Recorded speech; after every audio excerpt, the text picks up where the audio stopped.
Welcome back to the IMNerd Podcast, guys. This is your host, Frazier, and I'm here with my co-host, Kenny. No, you're not. We're here virtually together. That's true. We're doing episode, I believe this is 8. We're on 8 now. Crazy fucking 88. You're better at math than me. Look, the math ain't mathin', but I think we're on episode 8. And at this point, we're about to talk about RPGs. So this year started out with a really good RPG. Bravely Default 2 came out in like February. And Kenny and I both were playing it. February? Yeah, it actually came out in February. And the only reason I think it came out in February is because... Don't fucking scare me like this, man. How? What did it come? That's so fucking long. Maybe it didn't come out in February. You got me confused now. February? Now I'm scared. I gotta look it up. All right, wait. Before we do that, I almost forgot again. I am Squall Leonhardt. Oh, you're Squall? Yep, I'm Squall Leonhardt. It's fucking broken. You could be anybody. I'm Owaka, the salesman from FF10. You're Owaka? Owaka, yeah. Yep. Owaka. He's the guy. Yeah, he has that accent. He has the accent, and you gotta donate money. You gotta be his Kickstarter. Yeah, you do have to be that was some crowdfunding shit. You donate money to him, and then if you do at the end of the game, you get better items, or the items you get are cheaper. Yeah, I remember that. And there was a whole guide on how to donate properly. Well, anyways, I am Squall from Final Fantasy VIII, the first Final Fantasy game that I understood how to play RPGs at whatever age. I don't know what age I was when I played it, but I technically played Final Fantasy VII first. But by the time I got the 8, I actually understood what I was doing more so, even though Final Fantasy VIII's system is very confusing, but we'll get to that later. In any event, back to Bravely Default 2, which... Dog, it came out February 26th. Yes, I was right. All right, you know how much I love being right. So it came out in February, and it came out before Monster Hunter Rise. So I remember the countdown of saying to myself, okay, Monster Hunter's coming out March 26th, which means I have exactly 1 month to play Bravely Default 2 and beat it and do everything I want to do with it. And then once Monster Hunter comes out, that's it. This game's done. So it was a race to the finish line, but we both made it. We did both make it, but I'm trying to think.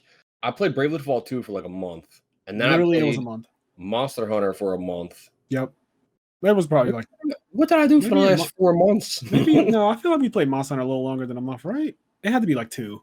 All right, play Monster Hunter for 2 months. What did I do for the last 3 months? 2 months max. Yeah, because I feel like we were done Monster Hunter. Okay, I know we were done Monster Hunter in May because I went to Vegas in May, and when I got back from Vegas, I really wasn't playing Monster Hunter anymore. I think everything had come out already. There was not really much else to do, but I'm pretty sure by mid to late May, Monster Hunter Rise was pretty much done. All the content creators have moved on. Me and you have moved on. But yeah. So as for RPGs, so what makes a good RPG?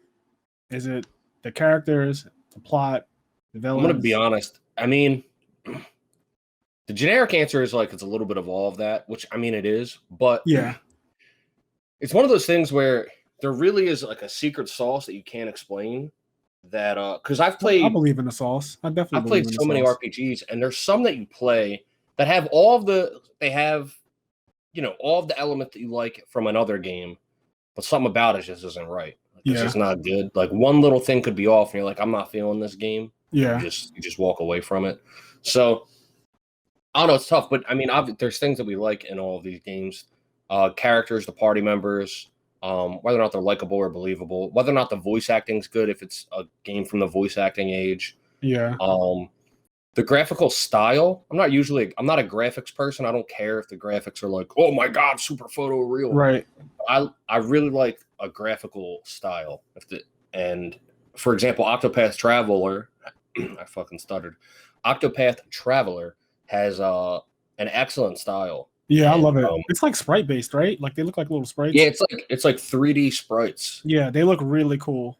And what's cool about that is Square Enix is going forward and they're now making Dragon Quest 3. They're remaking Dragon Quest 3 in the exact same style as Octopath. Oh man, that means I'm going to play it because I actually love Octopath Traveler. I really like that. I like that they found a new middle ground to remake their old RPGs. They don't have to just make them the same as they were, and they don't have to do FF7 style remakes. There's a middle ground where you can have these updated graphics, this Octopath style, and it still keeps that charm and that feeling of the old school graphics, just in a more current engine. Yeah. And if we're going to talk about graphics, so Octopath Traveler is on the low end as far as graphics go. Like it's a special style. It's 3D sprites, but it's not something that looks realistic. It's not that at all. It's very much, you're aware you're playing a video game. The video game is not trying to look real at all.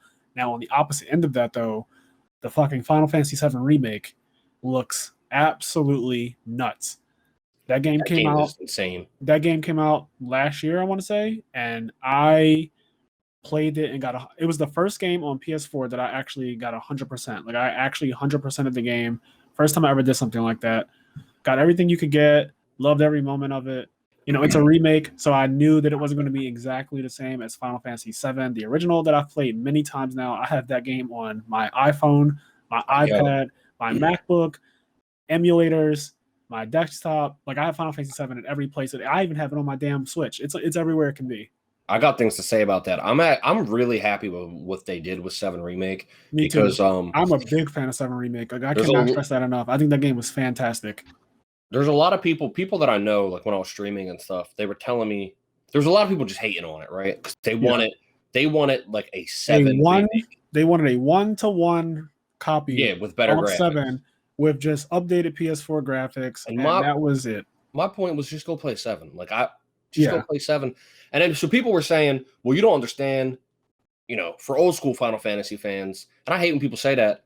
I'm like, how much more old school can you get than I've played every one? Like, I don't really know how much more old school I can get. You can't get much more old school than that. You're more old school than me because I haven't played, like, I've played 1, 2, 3, but then I have not played 4, 5, and 6. So I've played 1, 2, and 3. But I haven't beaten every game. How much old school? Yeah, how much more old school? But I've played every one. I've beaten 1, 2, 3, 4. I have not beaten 5, but I played it. Yeah. So anyway, I think 5 might be one of the only ones I didn't beat. Yeah, and that's fine. Like, I don't beat every game. Sometimes I get to the end of a game, especially with RPGs, and I just stop. I don't know what it is, but I just won't end it because I'm having such a good time, and I don't want it to come to an end that I'll get to the very last boss and literally not play it for a long time. It's very weird. It's a weird thing that I went through a lot when I was a teenager. I would just get to the end of games and I would just not do it. I was just like, I can't do this. I can't end this game. Yeah. But anyway, I want to 7 Remake has a lot of really cool stuff that I actually think we could do. I want to do a bigger discussion on it right now, but right now, I mean. Yeah. So you want to like hold off on 7 Remake, right? But yeah, that's fine. I like, just as a quick thing, I really like what they did with it, and that it's not. They're fucking tricky. Final Fantasy VII Remake it's not just a remake in that we're playing a remake. The game itself, the story's being remade as you play it. Like, yes, when you go into the shit that happened, I think they did a really cool thing. Some people don't like it. What they ended up doing was really cool, and there's a lot of little tricky things they did in there that some people thought were plot holes, that when you play the whole game and get the whole scope of the game, you're like, oh shit. Yeah, and it's still only part 1. So like, I'm not going to go ham on the whole, you know, this is plot holes and all that stuff. Like, let it be. You only got one part of the game so far. Yeah. It's an episodic release, so we're gonna get a part 2 and maybe a part 3 or whatever. But one of my friends straight up said it's the best Final Fantasy they played. They're like, I'm not gonna kid y'all. They were like, FF7 Remake's the best one. Honestly, it's up there for me. I haven't ranked it yet because I still have the recency bias going on, where it's the last Final Fantasy game that I played. Yeah, and I haven't gone back to any of the ones before it to kind of like reevaluate how I feel about them. But I feel very strongly that Final Fantasy VII Remake is probably in my top 5 just because it's a remake of Final Fantasy VII, which is an amazing Final Fantasy game. But also, I just think they did such a fucking mind-blowing job at it. And there's some moments in that game that really took my breath away, like when Aerith first comes out with that red dress. I just... Like, when I first saw that, mind you, I was playing it with my friend beside me the entire time. And there's just some really, really nice things that strike up the whole nostalgia feeling from when I was a kid. But yeah, we'll talk about Final Fantasy VII Remake, and it might even be a whole episode or something. Who knows? But yeah, back to Bravely Default 2. So Bravely Default 2, if you ever played a Bravely Default game, they were on the Nintendo 3DS, right? Is that where they... Yeah, I don't think they were on I don't think it was on the DS. I'm pretty sure they were all on the 3DS. Well, there was only 2 before this, Bravely Default and Bravely Second. Yeah. So I played the first one. I played the first Bravely Default game on the 3DS, and I really liked it. I didn't end it, I got pretty far in it, and I just kind of stopped playing it. And I feel like the same thing happened. A Monster Hunter game came out on the 3DS, and I just completely stopped playing everything else because that's what I do. But I remember liking it a lot. I like the whole brave system, and the braving and defaulting, and I like how you can store your turns. And I love turn-based RPGs. I know a lot of people have gotten away from that style. Man, I still love them. I love turn-based. It gives me time to think. I don't feel like I'm button mashing as some can be, like in certain games. And this is not an attack, but like in certain games, you can pretty much just button mash the attack button throughout and kill everything. I mean, your character is so strong to a point that it's just like, this will actually get me through 99% of the fights with very little deviation from just mashing the attack button. And I feel like the turn-based thing kind of lends itself to more strategic approaches, especially when you can choose to exhaust yourself for several turns, and you can't act if you overdo it and you don't end the battle. It has consequences. So yes. I like the idea of consequence-based combat. The brave default system's cool because, first of all, they gave you a reason to use defend. Yes.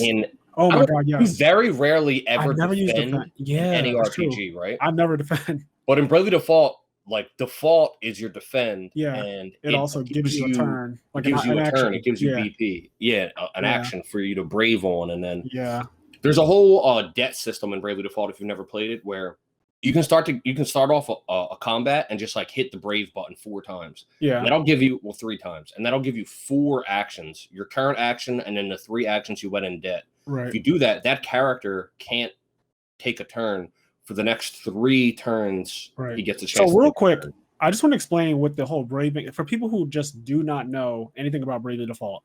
Braving in this game, so it's a turn-based game, and when you brave, you essentially are saying, I'm going to take an additional action on my turn, but if you don't have any brave points stored up, it kind of puts you in debt. So it'll say -1. So if you press like an R2 button, like it's in the same spot as R2. If you press R2 on your turn, your character will say -1 if they don't have any brave points stored up. And then if you press it again, it'll say -2. This means that they're going to be inactive after this turn for negative, like 2 turns, they're going to do nothing. I like that shit a lot. It's really good. A lot of strategy. It's resource management. And it's so cool because usually in RPG games, even the turn-based ones, you don't really have to manage resources too much outside of maybe items if you use them. I think Kenny and I both kind of avoid using items in RPGs for the most part.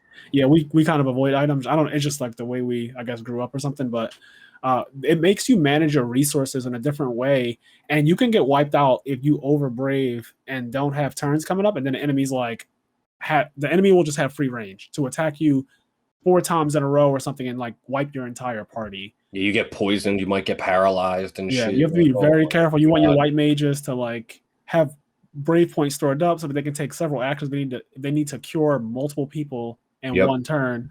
That can come up a lot.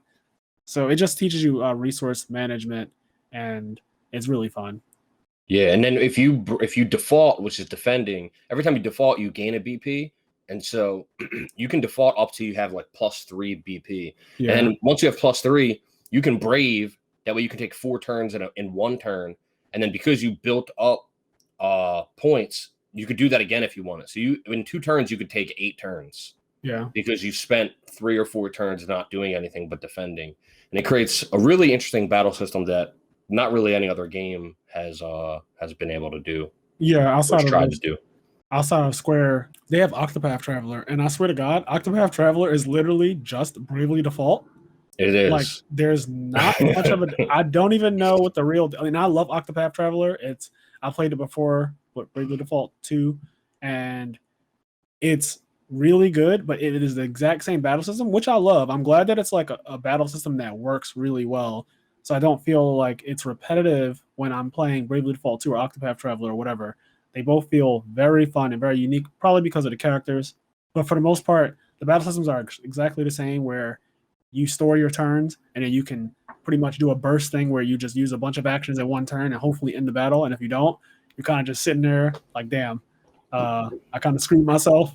This enemy didn't die. The other thing that's dope about both of them that lends to all of this is the customization and the job system of both of them. Like, yes, you get to really go in on customizing your characters the way you Being want. very creative, yeah. The jobs that you get to, I don't know, you just get to mix them out. You build up the job points. I really like job-based RPGs. I feel like there's not enough of them. There aren't. Square is definitely leading the pack with the job-based RPG games, and Octopath and Bravely Default are very good at it. It's interesting. So in Octopath Traveler, you can have two people with the same job, except the last 4 jobs. They're like these ridiculously powerful jobs. Those jobs are exclusive to only one person can be on that job, and then everybody can have a job and a sub job. In Bravely Default, though, that there's no such thing as two people. Like, you can have your entire party all be a dragoon. You can do the white mage playthrough. Yeah, you could. Yeah, everyone can be a white mage and a black mage if you wanted to. For whatever reason, you can just do that. But the job system creates combos and uniqueness where Kenny discovers some things that I didn't even venture out into, and I discovered some things that he didn't do. And it's really cool in that way that every one of my friends who's played Bravely Default, we make different combos with the job system of how we want to approach battles and how we want to approach kind of trying to break the game, because that's essentially what you're doing. You're trying to put together these special abilities that the classes have, like the jobs have special abilities. Any game with a job system, that's your goal. Your goal that is literally the goal. Break it. Yeah, you just want to shatter it. You want to ruin the game if you can. Make it where the enemies pretty much can't even fight or play. You know what game kinda has a job system, but it's weirdly FF10. It doesn't, but it does. If you think it does have a job. Yeah, because everyone is a class. If you ever played before Final Fantasy X, if you ever played Tactics, for example, you know that everyone on your party is actually just a job. Like Kamari is literally a blue mage, right? He's a blue mage mixed with a dragoon. Yes, actually, a blue mage dragoon, right? So you have characters are blatantly jobs from older Final Fantasy games, but they don't say it literally. Yuna is a white mage very clearly. Lulu is a black mage very clearly, but it doesn't say that. But you kind of know that if you ever play any of the older games with jobs, which is cool to me. And then, so in FF10, if you use the sphere grid, you can basically, especially in the expert sphere grid, you can just freely go wherever you want and just kind of. So you can have, if you want it, you can have Titus go over to Yuna's and be a white mage. Yeah, at the very start of the game. I remember I've played FF10 a lot, and I did a lot of playthroughs. So I've done a whole playthrough where I shifted everybody clockwise 1 step. Okay. So instead of Titus going on his, he went on, I think Riku's is the one right next to his. Okay. And I just shifted the whole thing. Because he's technically like a warrior, right? He's technically, we would call him a warrior class, and then she would be a thief. Yep. So then you made him into a thief. Yep. And then I think Riku got shifted into white mage, and then I think Yuna ended up where Lulu was. Lulu ended up where Waka was. Waka was on Titus. I mean, Waka was on Auron, and Auron was on Titus. Yeah. What would Auron be considered? What job is that, you think? Like a knight? Is it just knight? I guess he would be a knight, right? Maybe samurai. Okay, I can see samurai as well. Samurai's a pretty rare job. It's not in a lot of games. Knight. I only said knight because it's in a lot more games, and knights are known to be one defender of the people in a way. Yeah. And I kind of think of him as a defender of the people in the storyline, but that might not necessarily be how he fights in battle. Yeah, he's probably a mix of both because he does have provoke and stuff. Yes. Force attacks to him. Yes, he does have that, and then he kind of breaks through defenses. That's his thing. Yep. It seems like he's all about debuffing, and so he'll break through this monster is an armor monster. Auron naturally pierces through it. Yeah.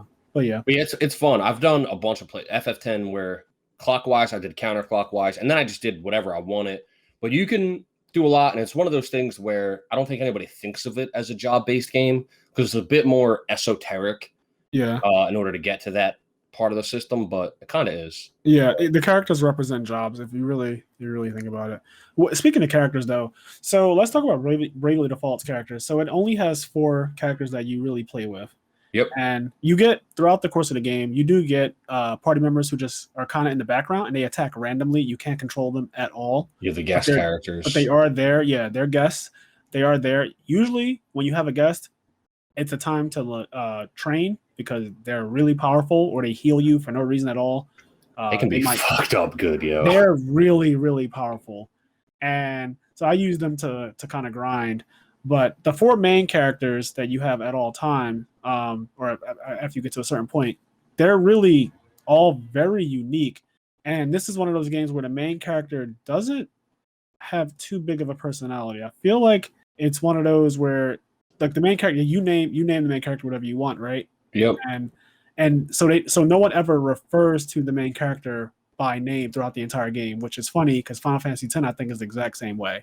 That's one of my only gripes with FF10 is that it's one of my favorite games, but whenever they talk to Titus, they're like, "Hey, that guy that's the star player of the Xanarkand." Yeah, they never actually refer to the main character by name, which is really awkward because they talk. That was the first Final Fantasy game where they spoke, like there's actual audio, and I don't know. It's just weird when they go. I feel like you have to go out of your way to make a main character that's never referred to by name. Like, I always thought that was weird. What's also weird is Titus isn't a blank slate main character. No, he's a personality. He's a huge personality, right? Giving us the option to name him is kind of annoying because we didn't get to name any other characters in the game. Thank God, because the dialogue wouldn't work. Yes. But they let you name all of the Aeons, the summons, which that was cool. So I guess they never referred to them either. But yeah, I don't know. I wish they didn't do that. But in Bravely Default 2, Seth, who is the main character's like default name, he's very much a blank slate. Yeah. But he's cool. Like, his interactions in the cutscenes are still kind of cute. Like, I like he has a personality too. Personality that he has. Like, he does have a personality. He's not him. We're not really saying that him or Titus are bland or not really a character because they're not referred to by name, because they do have personalities. It's just kind of strange they make these RPGs where the character you play as the most is just never going to be referred to at any point during the game outside of roundabout measures that they do. Yeah. I think any game that wants to go completely blank slate, where you name your character and the character doesn't really do anything at all, I think the reason why they're doing that is because they want you to project onto that character, right? Yeah. But to do that, they got to have custom. You got to let me customize them. You got to let me change the hair color, skin tone, eyes. As a kid, me and my best friend used to always say that, and this kind of happened because of Final Fantasy X. We used to say that we wanted a drop down of names that would be spoken. So you can't really name the character per se, but you do get options of what the main character's name could be, and whatever one you choose, there's voiceovers for voice acting. Yeah, exactly. There's voice acting for all of it, even though I am asking for probably a lot. I don't know how hard it is to replace the sound of like a name throughout the entire game. I don't know if it's a simple switch to, if we name him Eric, now everyone's going to say Eric in this cutscene as opposed to Titus or whatever the case may be. But I thought it would have been cool to just have something where there's still voice acting. But this is all very nitpicky because we both know Bravely Default 2 and Final Fantasy X are fucking fantastic. They're fucking amazing. Yeah, the characters. So yeah, I mean, I like Seth, but then the other characters are Elvis, who it's Elvis. He's I always want to call the one girl Agnes. Her name isn't Agnes. So there's Gloria, Elvis, and I don't remember the thief. Adele. Name. Adele. There you go. Yeah. Yeah, I always accidentally call Gloria Agnes because that's the main character. Well, not the main character, pseudo main character of Bravely Default 1. Okay. But all those characters, like, the game's not a super in-depth mega story game. It has a story. It does have a story, and it's a good one, but it's not super developed. It feels very old school. Like it just feels like an old school RPG. Like it does. It feels like go on the adventure. Yeah. But the characters, I really like the character interactions. I think a lot of the interactions are pretty cute and like just enjoyable. It has that thing like from the Tales games where you get those little dialogue things that you can choose to interact with. So you can press the button, like the start button or whatever, and it will bring up a little cutscene thing that's like 4 little boxes with the characters in it, and they'll start discussing something funny or something relevant to the plot at the time. Yeah, things going on, and it really gives the game more. It gives the game more like of a roundedness. Where when you're playing through an RPG, especially when I was a kid, man, I get in my head and just imagine things. I really get into the role playing of a role playing game. So if I'm running through the game and when we go, I'm talking to my fucking self. I'm like, oh, fucking Yuffie, blah, blah, blah. Like, you know what I mean? I'm doing that. So it's cool when the game does it too, because then it really makes it so that you feel like the character's got close, became friends, went on this adventure. And they're real. Each other. They see, because what the hell else would 4 people traveling together? They would be speaking, especially if some shit just went down. They would definitely talk about it, gossip about it, that whole thing. So it makes it more realistic that these little side conversations happen, because how often when you're with your friends do you just engage in random conversations about something that you just saw or something that just happened? All the time, right? Anything. Yeah, we used to, when Fraser would come to my house a lot, we would walk up to this Wawa every night. Yeah. And every single night. It was like a 30-minute walk. We didn't just walk in silence.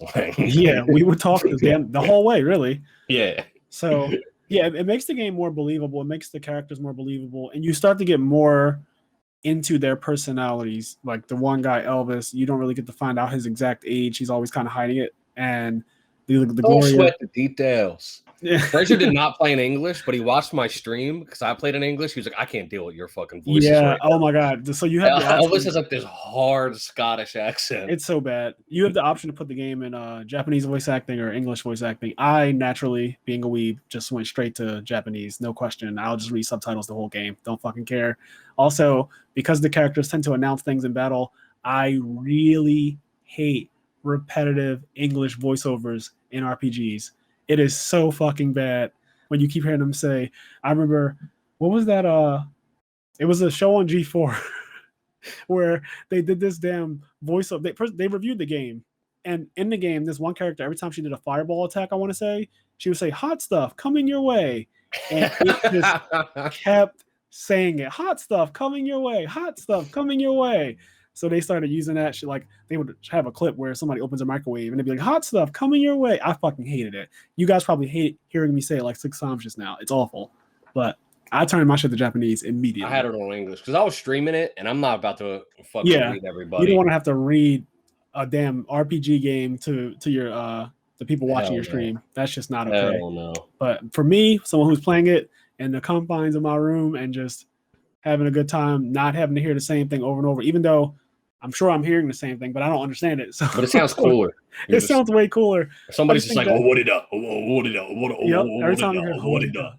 You're like, all right, sweet. Yep, you're finished over and over again. I'll take it in Japanese every time. But yeah, so the characters are really cool. They're not as in depth as a full-on Final Fantasy game, even though this is also made by Square. Yeah, but it is a full game. Like I have well over 100 hours. Same. I think I have 100 as well. Yeah, I know I have at least 100. I played it a lot in the first 2 weeks. I mean, it was my life. We were both playing for, I feel like I use this number a lot, but 16 hours a day. Yeah, I can say factually that my very first stream of it was a 15-hour stream. Yep. So something around there. Because I also would watch your stream and play it alongside you. And it would, however long you would go, I would still be up. I would just be playing it as well. Yeah, that shit was sick. Yeah, Bravely Default. It's a really good. We highly recommend that you do play Bravely Default too. And you don't. Oh, it's another one of those games where you don't have to play any other Bravely Default game. They're complete anthologies. It's not related to the first one. Nope. It's like Final Fantasy. You can just jump in on any one that you want, and you don't have to know anything about the previous one at all. And it's worth jumping in, like as just a JRPG, the job system, the freedom that the game gives you. It's just, I don't know. When you dive into the game, I feel like there's a lot of meat and stuff you can do. Like games with job systems really like grinding. I guess if you're a person that absolutely hates grinding, it's not for you. But yeah, I really get into the groove of the grind and just. Yeah, we should talk about grinding then, because I fucking love grinding. It's the reason why I love Monster Hunter. I love grinding. I think grinding is who I am as a gamer. I prefer. So I guess games where you have to grind for abilities and levels are more fun to me than, let's say, a fighting game. Like I love Smash Bros. I love Tekken and Street Fighter and all those games. Those are all secondary to games where I'm kind of playing not against someone, but just kind of developing my characters through constant grinding. I love those games more, personally. It's fun building up their abilities and stuff. Yeah, Bravely Default has a really cool system with the jobs. Go ahead. What were you going to say? Yeah, and the jobs. I was going to say another game. I think I mentioned this before, but Disgaea is a huge, gigantic grind game, and there's literally a point that you hit in Disgaea where you're just hard grinding, trying to get your numbers as high as possible to fight some ridiculous boss who has stats that are over fucking 90,000 million. Like it's ridiculous. But Bravely Default's like that too. Just the numbers aren't as absurd. Yeah. So grinding for me, I don't mind repetition, and I feel like I guess you don't either. We can do the same thing over and over and over again. And as long as obviously, it's fun. Like there's some games where they don't pull it off, and it's that weird secret sauce that I don't know how to talk about. Yeah, there's I some don't games know that I've either. played where you have to grind. I'm like, man, fuck, I'm not fucking grinding. Fuck, like I get annoyed. I'm like, fuck this game. Like this game sucks. They make us. I know exactly what you mean. But then there's other games like Bravely Default where I can spend 10 hours in the first area of the game just like grinding. And I'm loving every minute of it. I love grinding in Kingdom Hearts. I remember playing the very first Kingdom Hearts and being on Destiny Island. That part where the Heartless just keep spawning, and you can get to whatever. Technically, you can get to whatever level. Infinite. You can get to whatever level you want to get to until you are bored or tap out. And I would sit there and do that for a while. Guy getting all the way to max level. Nope. I will not do that though. Yeah, that is obnoxious. 40 hours. Yeah, that's a level of grinding that's no longer fun to me. But I do grind stuff like that when I find little exploits like that. Like I said, in Bravely Default 2, there's parts where you have really powerful party members that essentially make it where you can't lose a battle. And I'll take those opportunities to grind really hard. I just love seeing your character's level go up. Love it when they start to one-shot monsters that you used to kind of struggle with. I love it in games where monsters start to run away from you because your characters are so powerful. And then that happens in Bravely Default. If you're under-leveled in an area, the monsters will approach you and they'll be blinking red. But if you're over-leveled, the monsters will fucking turn around and run away from you. And they'll start sweating. Yeah, they literally start sweating. They get anxiety and they just fucking make a run for it. The other thing that's really fun about grinding is just unlocking the different abilities and mixtures of skills. Like I'm excited to New Game. I haven't done it yet. Yeah, I'm excited to New Game Plus Bravely Default at some point because when I New Game Plus, this game has a New Game Plus where you can literally pick anything you want to carry over and you can pick what you don't want to carry over. So I'm not going to carry over my level. I'm going to go back to level 1, but I am going to carry over all my jobs just so that I don't have to grind the jobs and I already have them. And right from level 1, I can just mix and match and make all these crazy different job combos throughout the duration of the game. Yeah. Until my second playthrough, I probably won't grind that much or at all. And I'll instead just utilize the different abilities I have available to me and make cool combinations and play through the game that way. And I think that'd be a lot of fun. Yeah, me too. And I wonder, what do you guys think about grinding? Do you like grinding in video games? Do you think it's kind of pointless? Do you just kind of rush through it and essentially beat every boss as fast as you can without stopping to just get your level up or explore too much? You just kind of go straight forward because there are those players who they get to the end of the game and they're at like level 45. So the last boss will actually be difficult to them. I have the opposite experience where I grind so much in video games, especially RPGs, that once I get to the final boss, I'm so fucking over leveled that I can't even tell this is the final boss. I destroyed them. I absolutely destroyed them. And I don't feel bad about it. Like I don't feel like I'm having any less fun. I kind of just, my fun was the part where I stopped to get my characters to level 99 or whatever the max level is. And most of the games 99. I like that part. I do it in every Final Fantasy game except 10 where they have a spear grid. But I do it in every Final Fantasy game essentially. I get my characters to max level before I end the game. I usually go to Crystarium. I did not get that far in 13, but we'll talk about that in a second when we get to our bad RPG segment. But yeah, I enjoy grinding so much, and as long as the game has something that you're working towards, either new skills that you unlock, in Bravely Default 2, if you get JP, so that's like job points, and that makes it where you essentially, the job level goes up and it unlocks new abilities for that job. And when you master all the abilities, it usually starts off with 12 abilities. When you master all of them, the job is considered master, and it unlocks a new like background ability for that job that makes the job even more powerful when that character. A new passive. Yeah. So for example, Red Mage, when you get Red Mage to master level, it allows you to start double casting any spell. Yep. So literally. So any spell you cast is just cast twice with no MP, like no extra MP cost either. So you just cast spells twice. So that combos with like black mage or white mage or really anything that casts a spell, and it can become really out of hand when you have a red mage as a sub job or a main job, and then you also have some other spell casting job. And you start casting crazy shit like Doomsday or whatever. So now, mind you, I can go Thundaga, and he'll cast Thundaga twice, which means that if I Brave, so I have 4 turns, I'm casting 8 Thundagas. Yep, and all for the cost of 4. And it doesn't do that thing where, oh, these Thundagas are like 60% of their power. They're full power Thundagas being cast twice. And that's just what happens when you max one job. Like, that is just maxing red mage. It's just maxing red mage and mixing it with black mage. There's so many and that's where the real meat and the fun is. I think it has like this little tinkering thing that you enjoy, where you enjoy just kind of, it's like a puzzle, or like, you know, you just enjoy slotting into things and making crazy shit. Some of it is set up blatantly for you to mix. You can tell, oh shit, this goes well with this. And then there'll be parts of the game where you just spend an hour in the menu setting up your characters. Mm-hmm. I've seen you do it on stream. I've done it in my room. I've literally sat there for an hour just in the menu, setting up my characters, their jobs, what skills they're going to be using, what equips, because the equips matter a lot too. They affect your weight, your speed, your evasion, how often enemies actually target you for attacks, even though that shit is finicky. But yeah, your equips matter a lot. There's times where I will spend a good amount in the menus just customizing characters. Your equips really matter, because if you're, for example, a black mage or a red mage, they specialize in stabs. And if you go to a warrior, you need to have a sword or something along those lines equipped, and it changes your stats depending on what you have equipped.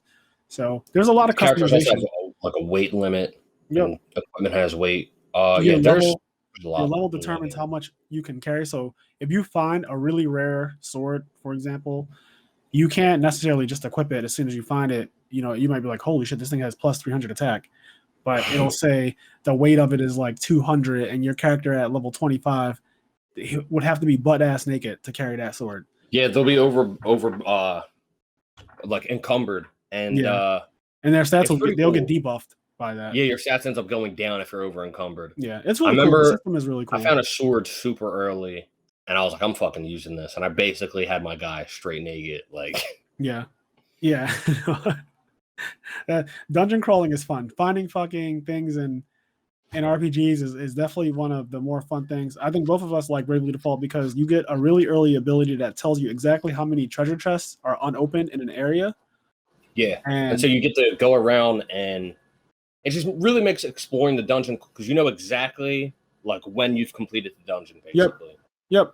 When you find everything, it's like, okay, now I can go fight the boss, but I'm not going to fight the boss until I open every single chest.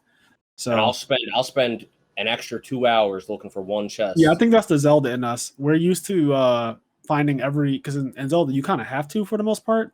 Like you need all the small keys and you need every key and everything. So you pretty much have to find all the chests in Zelda games anyway. So naturally it just creates a completionist mindset. So let's talk about favorite battle systems. So we both like Bravely Default 2's battle system. What other battle systems in RPGs do you really enjoy? Okay, so just going strictly off of turn-based RPGs, not including any other games. So just kind of going off of turn-based RPGs, my favorite battle system has probably been FF10 to bring it up again. Oh, damn.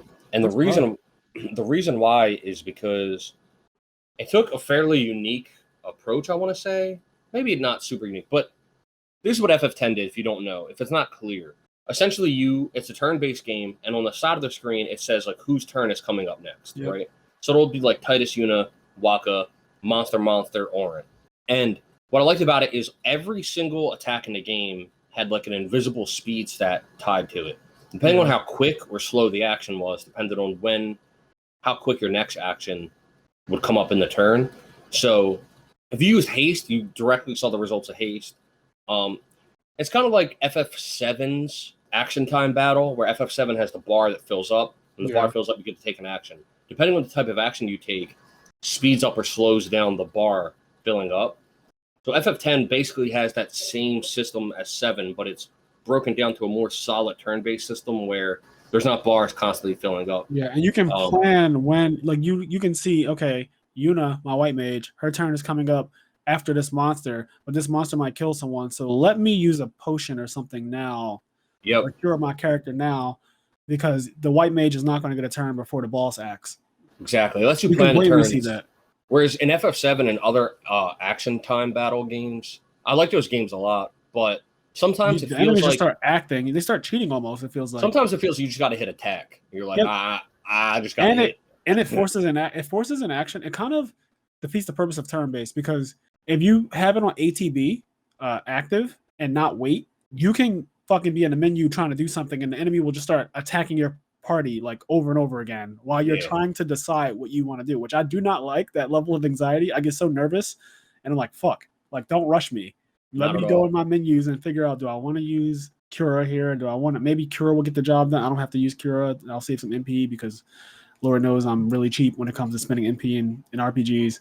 That's something that's pretty good about FF13. As much as there are downsides to it, I do have some upsides to it. But well, let's hear your upsides to FF13. Well, FF13, you can set up sort of macros for different actions. So you could take a certain number of actions. Like I think you take like 4 actions, right? So it could just be like attack, and on your turn your character would attack 4 times. Yeah. Or it could be like attack, cure, fire, or whatever.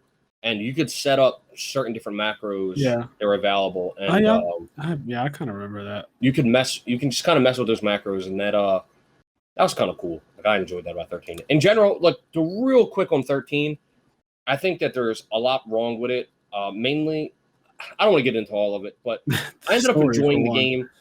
I ended up enjoying the game as just a game, but there's a lot wrong with it. But I will say, after you get all the way to the end of the game and you go into the big open field, that shit's kind of beautiful. Yeah, that part is cool. But I'm just going to talk about why I don't fucking like 13, because I'm not going to let these people not hear me rant. Ahead. Tell them. Fine. We can do it. Let's go. I'm just going to say it. Say it. 13's biggest problem to me was you don't get your party members all together in a battle until like fucking 40 hours in. Literally, from the start of the game until I want to say 40 plus hours into the game, you're forced into these one-on-one pairings. So it'll be the main character with like the guy Size or whatever his name is. Like Lightning and Snow, or like Vanilla. And it's always 2 at a time. And also, there's no roaming at all. It's all hallways. Like that game was made as just one long ass hallway. You always just have to navigate. You're going straight pretty much the entire game. There's no exploring anything. The dungeons or anything. There's no exploring. There's no secret chest to really find. It's very, very linear. It almost feels like you're actually just playing through a movie and you're waiting for the next cinematic, because it has a lot of cutscenes. And I don't mind cutscenes. I love Final Fantasy games because of their amazing cutscenes. The problem is I don't have any deviation from what the game is telling me to do for the main story. It's literally you go straight, you fight boss, you go straight, you fight boss. It switches to 2 other characters, and then you do the same exact thing. And then after 40 hours of that nonsense, you finally get to an open field. But at that point, if you're like me, you're fucking over it. Like I was over it. Yeah. Everything you said is true. The game, everything you said is exactly what I like. The game is a beautiful, like for its time, it was a very beautiful game. It looked really cool. The battle system, it's okay. It has this whole paradigm shifting thing that you kind of do where you say like, oh, my guys are all in assault mode right now, or they're all in defensive mode. And you control the AI of your other party members. Yeah. Instead of controlling them directly. And what was weird about that is you would fight against the boss, and let's say the first time you fought against it, you would just get completely wiped out. Like you would go into the fight how you've gone into the last 40 fights you've had, where you just leave your characters on assault and they'll just attack and destroy the boss or destroy the monsters. And then you'll get up to the boss battle, and that will literally get you killed. So then you have to figure out which mode to put your characters on. But once you do that, here's what I didn't like. I would switch myself to a paradigm thing that was more defensive, and we would auto win the fight. I wouldn't have to fight my controller. I remember literally this one machine you fight, because that game has a lot of machine bosses. There was this one really big machine boss that would shoot lasers and shit, had a bunch of cannons and a big head. And I switched my characters to this one paradigm thing, and I just let them go. And like now, my characters weren't really taking as much damage. They were counterattacking everything, and I didn't have to do anything. Like I literally just chose that option, and that ended the fight for me. It took a little while, but it like there was no fear of death at that point. Like I literally was able to kind of let myself let go of the controller. So I want to say I pretty much agree with everything you said. I ended up like playing through it, enjoying it. I played it really late because I played FF13 on my PS3 or whatever. Okay. I played it for all of 10 minutes before just turning It's a it off. PS3 game, right? Like that's where it came out. Yeah, but I didn't really play it on PS3. I played it for all 10 minutes and I just like shut it down. Yeah. And then many years later, it came out on Steam, and I wanted to own every Final Fantasy game on Steam, so I just had them all on my computer. So I bought it and I played through it, and I was like, whatever, I'll try it on my computer or whatever. And I played it. I ended up getting into it, and even though I pretty much agree with all of your downsides, I ended up just kind of getting into it and going through the game and enjoying it and liking it. But I will say, I do think it's not that good in terms of like all the other Final Fantasy games. You were talking about before. It really doesn't. There's like something it looks pretty and like missing. There's some fun aspects, but it doesn't have the secret sauce. Also, like the level up system is the Crystarium. Instead of it being, it tries to be like the Sphere Grid, whereas the Sphere Grid lets you go through it and it gives you a lot of choice. The Crystarium is literally just a level up system that you have to do extra steps for. There's no choice. You just level up. So you just have to go into a menu, hold the A button or the X button, and you level up, and you don't really you might be able to like take one extra deviation to get one thing and then come back. But it's not real. It's just a level up system. It's the illusion of choice. The Spirit Grid literally allows you to deviate. If Titus is a warrior, he can literally become a thief or a black mage at a point. You can literally choose, this is how I want to develop my character. And you can look ahead and see exactly how he's going to end up. Yep. The Crystarium, Final Fantasy 13, not like that. But anyway, doesn't do that at all. Game is not that good. Worth playing. Go ahead. It is worth playing. One last thing with the story, though. I think one of its biggest problems is the terminology it uses. In 13, everything is like, there's the Fal'Cie and the l'Cie and the Seath. God, I forgot about this. When you're playing 13, you don't know what the fuck is going on. No, they never really so much like lore and like words that don't mean anything that are part of the story. Whereas in FF10, just to like draw an allusion to FF10, when you go into FF10, Titus isn't part of that world, and so they explain things to him, and it doesn't feel forced because he doesn't know what's going on. Exactly. So when they explain things to you, everything kind of makes sense, and it happens at a slow pace. They literally say he has amnesia. And so it makes sense, you playing the game and being dropped into a world with Machina, you don't really know what that means. The Albed, you don't really know what that means either. You start to learn it because everyone talks to you like you're stupid. Yeah.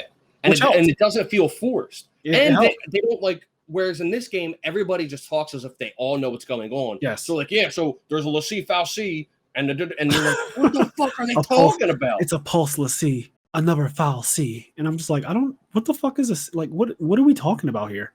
Like, what is this? You got to read like pages of lore in your menu to even know what's going on. The answer is no. The answer is I'm not doing that. Great music though, and I'll play something amazing music. Yeah, it's a Final Fantasy game. Amazing music. I mean, all Square games have amazing music. Great music, amazing music, great gowns, beautiful gowns. What you think about in Bravely Default 2? Something I really like. So there's an overworld theme like every game. Yeah. There's an overworld theme, and something that's cool is when you go to a new area. So you start off like in a grassy area, and you go to a desert area, and then there's like a poison forest area. But the overworld theme is the exact same song, but they use different instruments depending on where you are in the world map. Oh, that's cool as shit. Did you not notice that? I don't think you noticed it. Did you guys hear his reaction? He was like, "Oh shit!" Is that a call out? So I'm gonna be honest. The way no. Look, you were like, you looked at me for like a second, and then you were like, "Oh, that's really cool." Like. That's not cool. You called yourself out. So I mentioned earlier that I used to play for 16 hours a day. That does not mean that I was sleeping those every 8 hours. It means that I was delirious playing Bravely Default and Monster Hunter. I would stay up for 20 hours a day, and I would get 4 hours of sleep. So a lot of it was me staring at a computer monitor. And so I have dual monitors like everyone else. So I have one monitor where I'm using my PC, and then I have one monitor for my Switch at the time. And I would just literally be playing it and grinding my ass off to get all the jobs to max level, because I literally, every time I got a new job, I maxed the job out. That's just how I played the game. So that took a while. And it's very repetitive. But again, I like repetition. I'm an accountant, for God's sakes. So I'm sitting there doing this repetitive ass task over and over and over again. And my mind is just kind of wandering and doing other things. I start to not even hear music or anything. I'm just focused on the next level, the grind. I don't even think about. And granted, I love music in every Square game, especially Final Fantasy VIII. It has like my favorite soundtrack pretty much. But I really probably zoned out a lot of Bravely Default 2 for the music portion of it. I definitely zoned. I'm gonna be honest with you. I definitely zoned out. That's fucking great. And I would get my dopamine rushes from unlocking a new class or leveling up my character to a certain point where they could hold something really heavy that I got a while ago. Yep. Yeah, at first I didn't notice. So you start the game in the default area, and then it's got an overworld theme, whatever. And then when I went to the sand area, the next area is this desert area. If I remember correctly, I didn't notice right away that it was the same song with different instruments. But then when I got to the next main area of the game and the music changed, I was like, oh shit. And it just like clicked and I heard it. I heard it was the same song. That's pretty cool.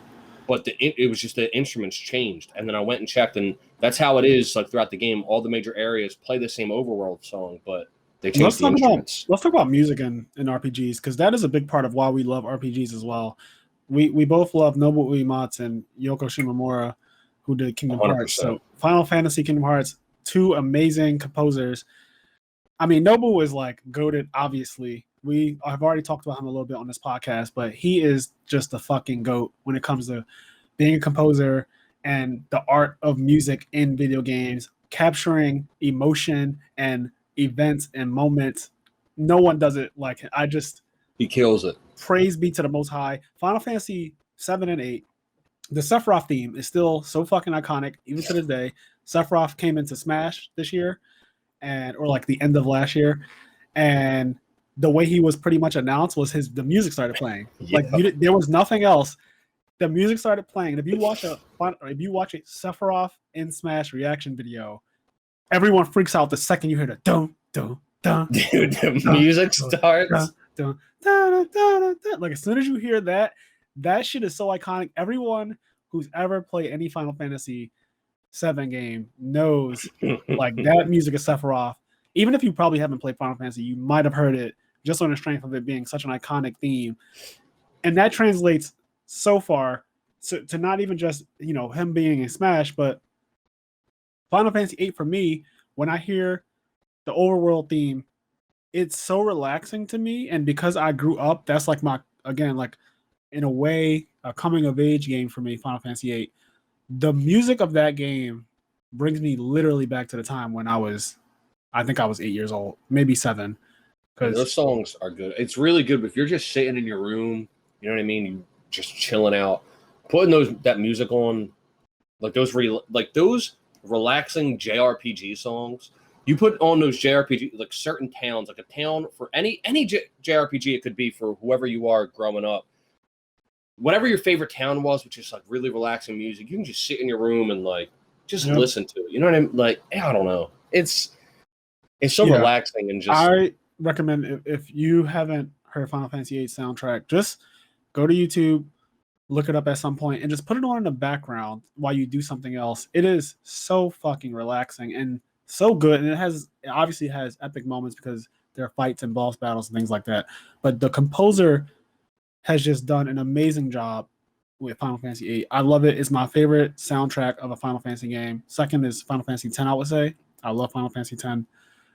It is my favorite Final. Like, really good. 10 is Besaid my favorite. Oh my god, Besaid is so good. Drift into I can listen to that sleep. looped forever. Like I can just have it looping forever. Besaid, like that is enough for me. I don't need anything else. That soundtrack to 10 is really good as well. Xanarkand Ruins. Yep. Yeah. Xanarkand. Whichever one is one of them. You know which one I'm talking about. Yes, I know exactly which one you're talking about because they're both really good, but one of them is really, really good. Yeah. And there's a point in the game where when you get into a battle, it doesn't stop the music for battle music. Oh, it I just love that. keeps playing the Xanarkand song. Oh, it's so fucking good. It's so juicy. Yeah, whenever it gets to the cool thing about a lot of Final Fantasy games is that you get into a battle and then it starts a battle theme. But you get to certain points in these games where the music outside of the battle becomes the music in the battle as well. It doesn't change. And those moments are always fucking epic. It's really like some shit's about to happen. Yep, the director turns up for a bit. They're like, all right, we're not turning this music off for anything. There's no more of the dun, dun, dun, dun, dun, dun, dun, dun, dun, dun. Like that shit goes away. Like we're now playing to Xanarkand the entire time. And it's just epicness. It's something so else epic. I really like about music, and this is something that Kingdom Hearts does really well. For all of the sort of convolutedness and downsides of Kingdom Hearts story eventually took, there's a lot of emotional themes that I think carry through really well, and it's very visible in the music.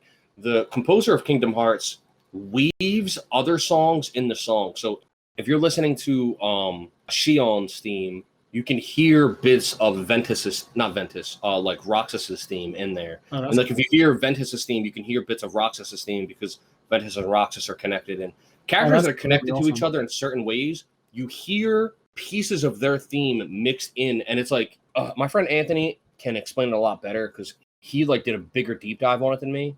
But I remember we would just listen to it a lot and pick through the songs like you can hear Dearly Beloved, which is the main title theme of Kingdom Hearts.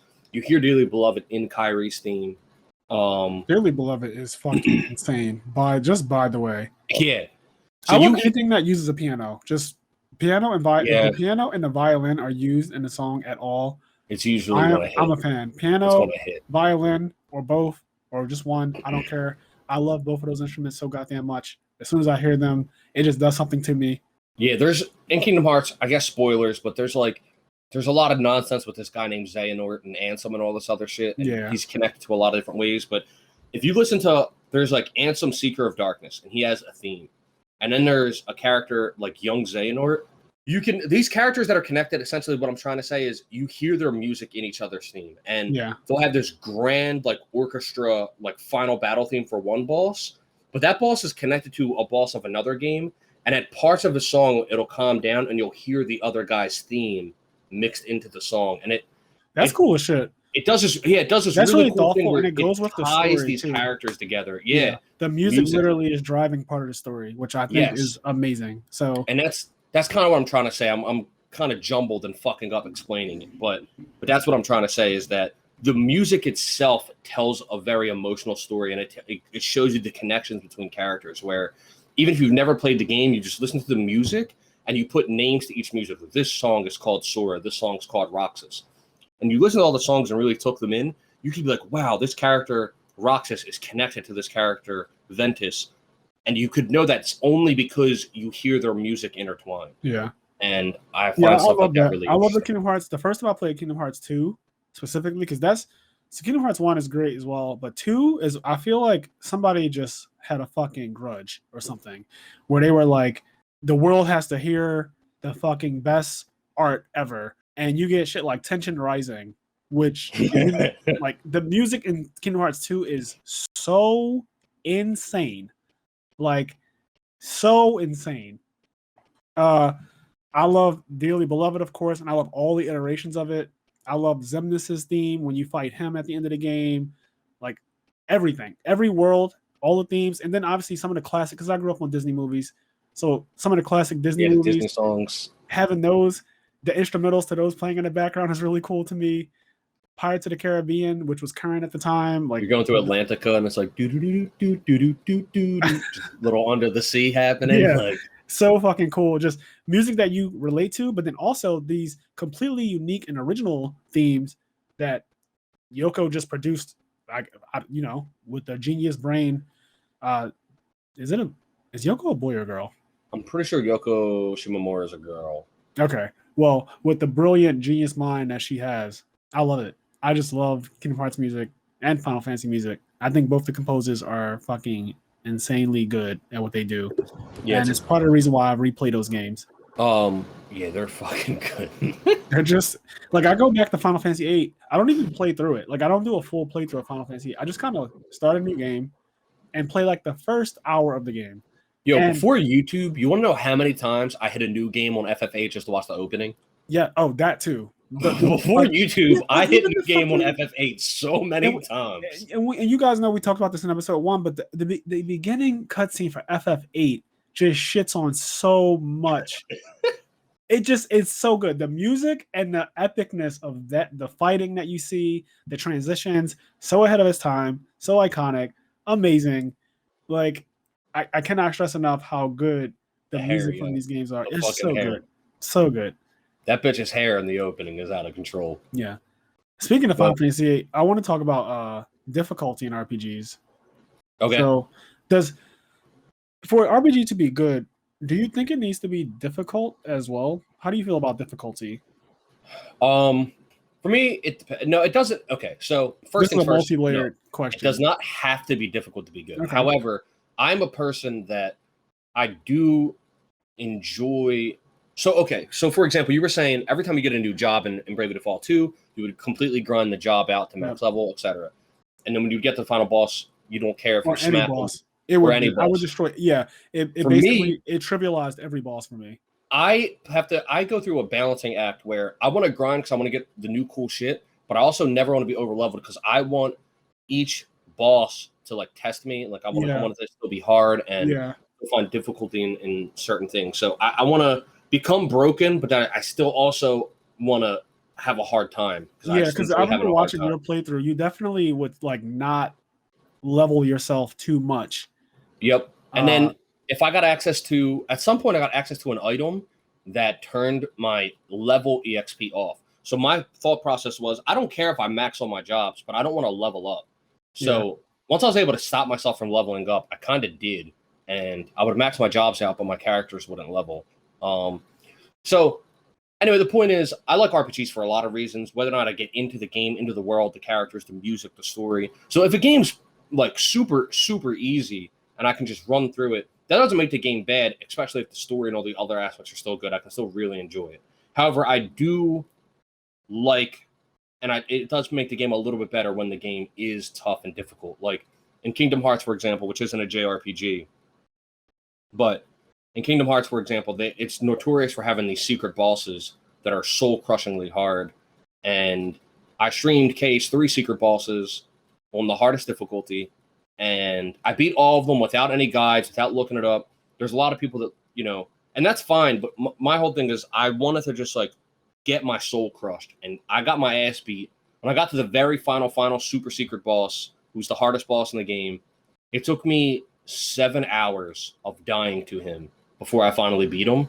And I'm yelling, I'm smacking my webcam, I'm like cursing and shit. And people in my chat are like telling me to take a break. And they're like, hey, if you're not having fun, just like go take a breather. And my face would be red. And I'm like, what the fuck are you talking about? I'm having the time of my life. Like I'm yelling, I'm angry, and people are like, there's something wrong with you. And I'm like, I've never had so much fun in my whole life. So I do enjoy the difficulty and just fucking really overcoming something that's really tough and figuring it out and shit. So. I enjoy difficulty in RPGs as well. I don't think it makes or breaks the game necessarily, so I agree with you. No, it doesn't. Bravely Default 2, the difficulty is actually, to me, pretty easy, probably because of the way I played the game. Maxing out every class, grinding a whole lot. But again, difficulty doesn't make or break a game for me. Whereas Octopath Traveler is pretty much the same game overall. That game, the difficulty, even when you are leveled up to the fucking gods, the last couple of optional bosses are really hard.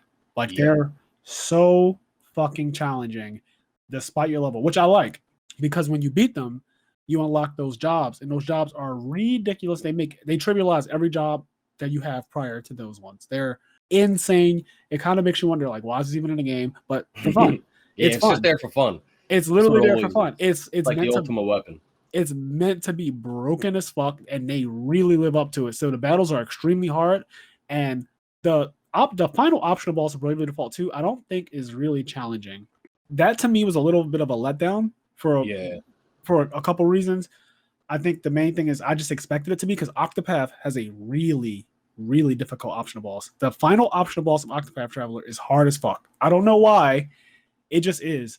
That's something that I've come to enjoy and expect. The final boss for a lot of RPGs usually isn't the hardest, but it's those optional bosses. And FF7, like Octopath Traveler, like those optional bosses is hard as fuck. So FF8 has Omega Weapon, who's hard as fuck as well. 7 is Emerald and Ruby Weapon, right? Yes, if I remember Emerald correctly. and Ruby Weapon, and they're insanely difficult without using strategy guides, without knowing what you're supposed to do. They're really difficult. Obviously, now in 2021, you can look up how to beat pretty much anything, and you can design your party to just go in there and pretty much auto win. But for the time period that they were played, really difficult to beat these optional bosses, and I like that. I like that challenge because it's optional. Like, it's not this boss needs to be beaten to continue the story. That boss is there to test the limits of you grinding and Yes. mix matching and creating And a to test cool layout. the durability of your controller, because Lord knows some fucking DualShocks have been broken in this house. Oh no! Fucking Not test the rage. durability Some of of the those bosses. controller. Listen, some of those bosses were meant to test controller durability. I am convinced. No. I'm fucking convinced. Damn. Yep, it happens. Sometimes it be like that. That's fucked up. But yeah, I like difficulty in RPGs. I don't mind hard optional bosses. I don't even mind main story bosses that require you to not button mash or not just press the attack option all the time. If they require you to do a little bit more thinking to get the job done. I also like funny bosses that you can just use a Phoenix down on because it's a zombie and it just dies. Yeah, shit like that's cool. Yeah, in Final Fantasy VIII, there's a couple bosses that you can literally just throw a Phoenix down at or use life, the spell, and it'll kill. Bravely Default 2. Excuse me. I'm sorry, I yawned. In Bravely Default 2, there's definitely some bosses that I had trouble with. Because I was like going out of my way to force myself to not be over leveled. Yeah. But overall, I don't think the game was too hard after the first third of it. The very beginning of the game, there was some shit that fucked me up. The beginning of the game was way harder. And maybe it's just because you're getting used to a lot of different things. And the beginning of the game after the prologue. The prologue's very easy because of a guest character you have. Yep. When you lose that guest character, it gets real. It gets fucking real. It gets so real. And one of the first bosses, we've done a decent job avoiding spoilers, so I won't spoil anything, but it's a boss in the desert area. Now, there's multiple bosses you'll fight in multiple areas, so, who knows who that is. But there's a boss in the desert area that fucked my day up. Like, fucked my day up. I watched it. And I remember our friend Gary was like, that boss wasn't that hard. I was like, what do you mean he wasn't that fucking hard? And he was like, yeah, it was easy. I thought it was going to be really hard. And then I found out he wasn't playing on hard mode. I was like, well, of course it was easy, Gary. Yep. You're a bitch. You're not really a bitch. You can play a game on any difficulty you want. But drag him. I felt some kind of way Get him. when he was making me feel like I sucked at the game. Drag him right now. We were playing on different difficulties. Anyway, Gary, I love you. Get him. But I love you. I love you. So how do you feel about limit breaks and special moves in RPGs? Because I feel like that's a big part of why we like them too, right? Oh, yeah. Yeah, dude, fucking... I talk about... This was supposed to be the Bravely Default 2 episode. I talked about FF10 a lot. I'm sorry. It's like one of my favorite games. We're all over the place. Look, this is the IMNerd Podcast. So Blitz Ace and FF10? Is that the one that does it for you? It's Titus's final... It's the heartbeat for you, right? Dude, this is his final fucking limit break. It's called Overdrive. Overdrive, yeah. Oh, Blitz Ace is fucking sick. Yeah, when you first unlock that shit and he starts leaning forward with that heartbeat sound, I was like, oh shit. But even his first Overdrive is tight. Slice and Dice? Yeah, is that his first one? Not the one where he runs around, because there's one where he just runs around and he hits you a bunch of times. That one's whack. But I think that's Slice and Dice. I think that's Slice and Dice. His very first one, I forget the name. He does like a Spiral Cut. He does a crazy flip. He like runs up and he does like a flip and like a fucking spin flip, and then he hits you. Full on gymnastics. It's flash. It's got flash, and that's why I like Desgaia. Desgaia has some sick ass supers. Bravely Default has some dope ass supers. Bravely Default. So this Bravely Default 2 has special moves. Every job has a limit break, a special limit break that only that job has, and after the limit break is over, they provide stat bonuses that are relevant to that job. So, for example, the Thief class, when it does a special ability, it's a cinematic ass move that looks cool as shit, does a lot of damage, but then afterwards, it increases the whole party's crit rate and their speed. I also think he gets a guaranteed steal. Oh, well, I didn't even know that. I think his super also gets a guaranteed steal. That's broken. It's just, the specials, and the way the specials work in Bravely Default 2 is you are required to use that job's command list to proc them. So literally, to get the thief's special ability or special move, its limit break or whatever you want to call it, to get it to actually pop up, it'll say use thief skills 12 times in battle. Yep. So this could be anything. If you click on the thievery command, if you use anything in that command 12 times, then it could be a mix and match. If you use 12 thief abilities, then you'll unlock during a battle that special move, and it can be saved, and it transfers over battle to battle. So if you don't use it, it's always there. Yeah, you can still build it up. So you have that strategy of in Final Fantasy X as well. You can build up your overdrive and have every character go into a boss battle with their overdrive already ready. So that way, it kind of makes the boss battle a little easier. Unit is broken. If you use Yuna. Grand summon. And grand summon. Yep. You can grand summon and then use that summon's overdrive Aeon like right away. Yep. You use overdrive right away. And then I think you have their overdrive before that. If their overdrive was already maxed, you could just use their their overdrive 2 turns in a row. It's really dumb. I don't know what they were thinking with that shit. But as a kid, finding that out, I was like, oh, Bahamut can use his overdrive twice in a row and it breaks the damage limit by default. Mega Flare. And that Mega Flare, that fucking move looks cool as shit too. Dog. Bahamut does a backflip. Remember when you first saw that at like the tender age of 9? Oh my! And then like he has like this wheel. I called them gears. It's not a gear, but yeah, it's like a wheel on his back, and it like revs up and shit. It's like it does. Oh, and it starts like getting energy. Oh my! First of all, it starts off backflipping. Bahamut, this big ass dragon, he stands with his arms crossed at all times. Mega Flare is so fucking hot. He backflips to start it off, and he gets on all fours. I was like, "What is about to happen?" When me and my best friend first saw that shit as kids, we lost it. Fucking lost it. So I really love overdrives, limit breaks. Okay, Final Fantasy 8. Because when I first played Final Fantasy 7, I didn't get to Omni Slash. So I didn't get to that until after I was a little older, and I went back and played Final Fantasy 7. Fair. As a teenager. But when I first played Final Fantasy 8, I actually didn't make it all the way to Lionheart. And Lionheart is just crack. Like, it just looks fucking crack.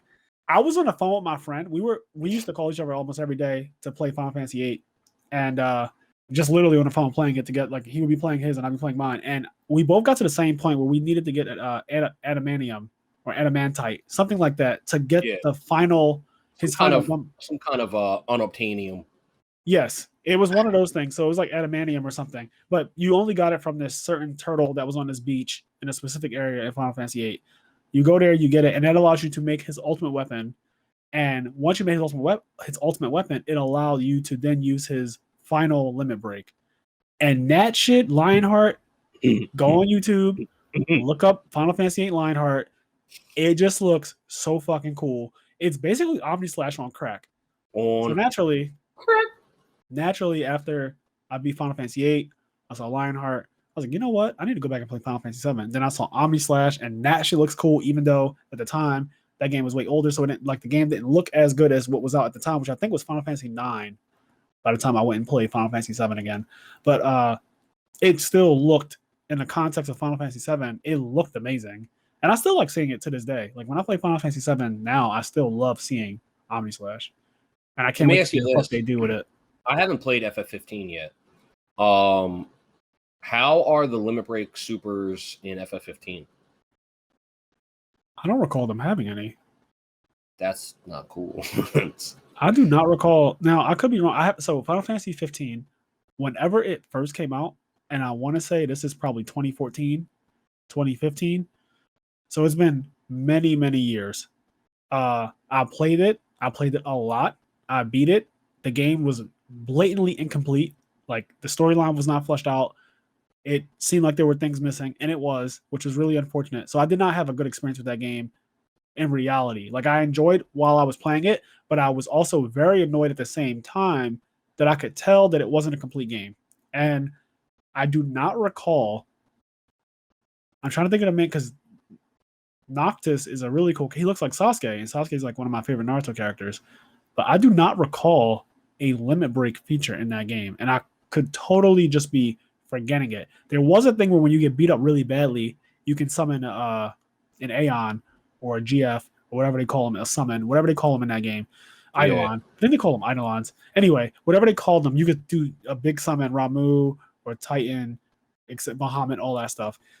But I don't know if the characters individually had limit breaks, and I don't think they did, and that kind of sucks. Like, that makes the game suck even more, because even in Final Fantasy 13, they had like limit breaks. Yeah, that's a shame. I always forget that I haven't played 15 until I talk about it.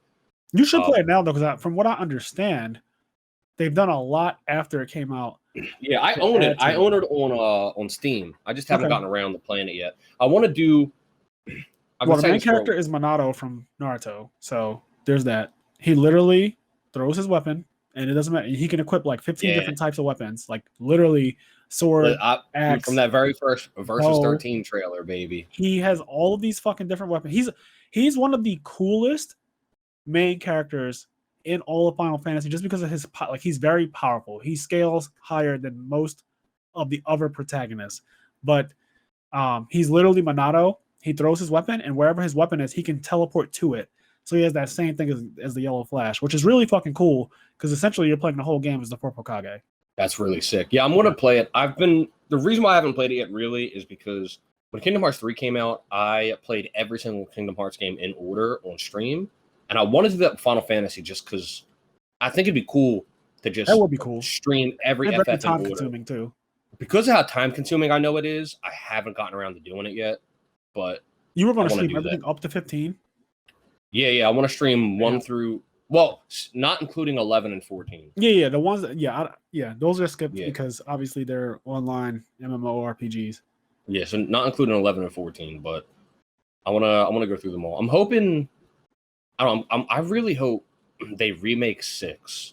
Me too. The Octopath. They're remaking Dragon Quest 3. 6, so they're remaking Dragon Quest 3 in the Octopath Traveler style. Dog, if they remake FF6 in the Octopath Traveler style, holy shit. That'd be cool. I just want to play 6. I want to play 6. I can play it as is. It's not a problem. I just feel like a remake is on the way. And it's been and I've been saying this to myself for years now. Yep. And then we got 7 remake, and we got the 8, not remake, but like the port where it looks better. They kind of a remastered 8. We got remastered 10. We got remastered 12. So you get all these remasters. Yeah. I mean, I feel the same way with Fire Emblem. Fire Emblem's not a JRPG, but it's a tactical RPG. And I really like tactical / strategy games a lot. You do. And this guy and Fire Emblem, the two of the best Fire Emblem games straight up in terms of narrative and characters is Fire Emblem 4 and Fire Emblem 5. But they never came out in America. They're Japanese only. I played a fan translation patch of them. And I have friends that are in the Fire Emblem that I want to convince to play them, but at the same time, I don't want to convince them to play it because in my heart, I feel like these games got to get remade soon. Yeah. Because they're so popular and so loved in Japan. And in America, Fire Emblem has become so big now, and they've done some remakes, and I feel like they've got to remake these two at some point. They're the two, they're everybody's favorite game. Everyone that played them, it's their favorite. So they're like the Final Fantasy 7 and 10. Yeah, 4 and 5 are stellar Fire Emblem games. If they ever get remade, what I'm basically saying is if you've never played them, don't go out of way to play them because they're in Japanese and getting a translation patch and all that shit's annoying. However, if at some point you're watching a Nintendo Direct and they get announced, you want to pick them. You want to pick them up. Them, whoo boy, they are fucking incredible. Interesting. Yeah, I'll have to look into that. I've never played a Fire Emblem game. I thought I was gonna play Three Houses, but I just didn't get around to it. And I don't know. I'm kind of I've been scared to jump in. I don't really know what it is. Because I know they're good games. I don't know if I'm scared to. I have an addictive personality, so things that I like, I tend to overdo it, and I'll go back and play fucking every Fire Emblem game if I like Three Houses and just lose my life for 6 months. So I guess part of me is scared of that, of liking it a lot. What's fucked up? I'm not going to do any good right here, but what's fucked up is Fire Emblem Three Houses specifically has basically a job system, and so the way Three Houses work, so. Old school Fire Emblems, you just have your character, and there's classes, but your character that you get is just in that class. And Fire Emblem games typically have around 40 characters. Because the way those games work is there's permanent death. If you have a character that dies, they're dead. They actually are just dead. Yeah. There's no Phoenix down, none of that. They're dead in the game, and they can't interact or whatever. So to compensate that, there's a lot of characters in the game. And then throughout the story, there's certain characters that are really integral to the story, and there's other characters that are important to certain aspects, but you only really get their story if you're using them and you have them interact with certain things. So there's certain character development that you only get if you use that character. Oh, wow. And there's characters that will have these things called support conversations, where if you have this character and this character and you have them play near each other and support each other in combat, they become closer friends, and you unlock dialogue between those two characters. And so there's a lot of really cool interpersonal character shit in the games. But anyway, my point is, by the time you get to 3 houses, different advancements have happened, and now there's a bunch of classes, and you can actually just take your characters and job change them and put them in different classes, and each class has different abilities that they can unlock, and you can mix and match the job. Like, you can, not exactly like Bravely Default, but you do kind of get to mix and match jobs and equip different skills in Fire Emblem 3 Houses. Yeah, so it's something that I would like, because I really enjoyed. And you can get fucked up. You can get fucked up in that game. Like, you can spend some time on it. Yeah, maybe I will, because I actually like Fire Emblem characters in Smash. Like, that's the only place I really know them from. I kind of grew up as a Marth main and Melee, so I naturally like Fire Emblem characters, but I never really got into the source game for them at all. Also, I legit think 3 Houses is sick. Like, 3 Houses is really fucking fun. Yeah, it's on my Switch. It's just chilling. It's just waiting to be played, waiting for me to click that button and play it. If you ever play it, I'll get around to it. You should get a capture card, stream it to me, and then I'll stream it to the stream. Maybe I'll do that. I'll just sit there and watch your fucking playthrough. Like, I'll just hang out and watch the whole thing. They kind of have a rewind system, right? Like, something where I know the characters die permanently, but they said to deter people from completely turning off their game without saving and then reloading it, because that's what people used to do when they were like not allowing their character to die. They would just say, okay, fuck that, I'm just going to restart my game. Now they have a system, I believe, where you can literally rewind, I guess, before that battle happened. Yeah, so you can, it's, I forget what it's called in 3 Houses. It got introduced in Fire Emblem Echoes Shadows of Valentia. Prince of Persia. Which is a remake of Fire Emblem 2 on the 3DS. Anyway, on that game, it's called Miller's Turn Wheel. I don't remember what it's called in 3 Houses, but I always call it Miller's Turn Wheel. The Sands of Time from Prince of Persia is what so you can rewind a turn. So, like, if something happens, you can rewind multiple turns. So if something happens that you don't like, you can rewind it, but it's limited how many times you can do it. So in order to avoid people just turning the game off whenever a character died, they were like, okay, here's this other mechanic, and to kind of make it a bit more fair that you can use. And so if a character dies, you can rewind a turn, but it's limited. So you can only fuck up so many times. Yeah. That's cool, though. I like that. Because they know people are doing it anyway. Yeah. They know people are doing it anyway. And to be fair, some of the maps, like a map of Fire Emblem, can take you an hour, hour and a half. Yeah. Because you're sitting there planning and shit, and you're an hour, 20 minutes into a map, and then the enemy gets a crit and kills your archer, and you're like, what the fuck? Yeah.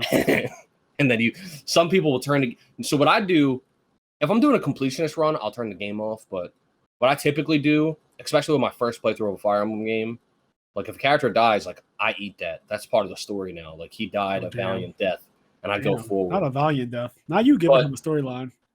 Oh, I give him a storyline. But now, with the ones where you can rewind, obviously, like, I'm going to use all the resources available to me, and I'll rewind the turns or whatever. But Fire Emblem's really dope. If you've never played it, it's a really fun tactical RPG. I mean, it's a JRPG in every aspect, except the battle system, instead of being you go into a screen and your guys are standing there on opposite sides and you pick the move. Instead, you're just on a grid and you move your guy on the grid and pick a move. Right. But in terms of the way the story kind of functions and a lot of the other aspects, like, it's a JRPG. It's a tactical one instead of a standard one, I guess. So let's talk about your favorite RPG protagonists and villains. I'll actually start this one off. Go ahead. So, hit me, baby. RPG protagonist. I already said started this podcast. I'm Squall Leonhardt. I love him. Again, it's probably the nostalgia. Don't really care. I love that he was so nonchalant. He had this girl, Renoa, who loved him to death, like, from the gate. He just was infatuated with him, and he gave her none of his time. Like, he was very just, I mean, that's a lie. He definitely gave her his time, but he played really hard to get and just was very nonchalant with women. I love his just, I don't care about everything. I'm just doing this because this is what I have to do. I'm a member of this garden, and this is just how life is. This is what you do. We go on these seed missions, and it's all just a job for me. I don't really care about anything. I love that about him. He's just very cold, very mercenary-like, And I also love the gunblade as a weapon. Like I think the gunblade is fucking cool as shit, even though logistically it probably doesn't make too much sense, but fuck it. This is a fantasy world. So if you want to slice your opponent, then also shoot them, be my guest. I love it. I love the idea. I mean, I don't know why I haven't done it yet, but I'm probably gonna buy a replica revolver. Gunblade? Yeah, like that would be dope. I really want, like, I've seen them too. Like I've seen them scrolling Instagram. They look cool as shit.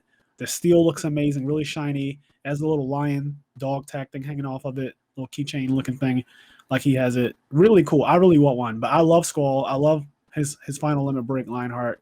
Yeah, I think just because I love Final Fantasy VIII so much, it makes me like him as a main character. I also love, and I didn't like Final Fantasy IX when I first played it, but I've grown to like Zidane. Yeah, Zidane, however you say his name. I feel like that's fairly common. There's a lot of people that didn't like when they first played it, but then when you get a little older and you replay, 9 is sick. 9 is really good. I like Zidane sick. because he's funny. He's kind of like Spider-Man. He says a lot of funny shit. He is. Like he has a lot of quips. A lot of things that he say are just it's the Aladdin story, you know. The street rat meets a princess and they travel together, and you know, you have this uptight knight who's around or whatever.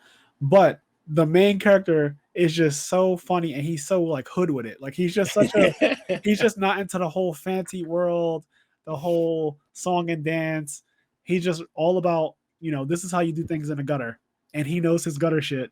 So I don't know. I really like him when I got older, going back and playing it. And as for villains, obviously Sephiroth. Like, you know, as cliche as it is to say, Sephiroth is getting more and more fucking popular as time goes on. The game came out 20 plus years ago now, but Sephiroth is growing. Like his following. So in the last year, Sephiroth has had Final Fantasy VII Remake, he's a playable character in Smash. Like he has the Advent Children movie that came out like 10 plus years ago now.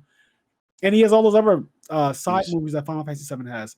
Don't forget in Kingdom Hearts. How many people? Yes. You talk about Kingdom Hearts. Like, did you do the Sephiroth fight? Yo, like Sephiroth in Kingdom Hearts 1 and 2, really fun optional boss fight.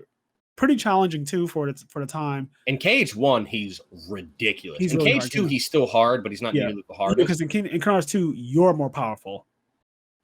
Yeah. But in Kingdom Hearts 2, you're more powerful, so it makes some But in Kingdom Hearts 1, where movement is way more limited in Kingdom Hearts 1. There's triangle react, like there's no reactions in Kingdom Hearts 1. So he's definitely more difficult. But the whole point is Sephiroth's theme, like just the iconic fucking Sephiroth theme, his personality, the way he just casually, zero difficulty beats the main character all the time. Like he just whoops Cloud's ass all the time.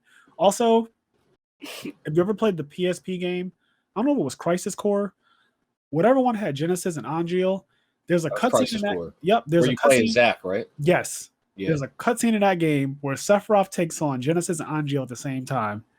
And at first, like, Sephiroth is just chilling. He's not really trying too hard. They're going ham. The one guy starts turning up on Sephiroth and starts going into like his overdrive mode.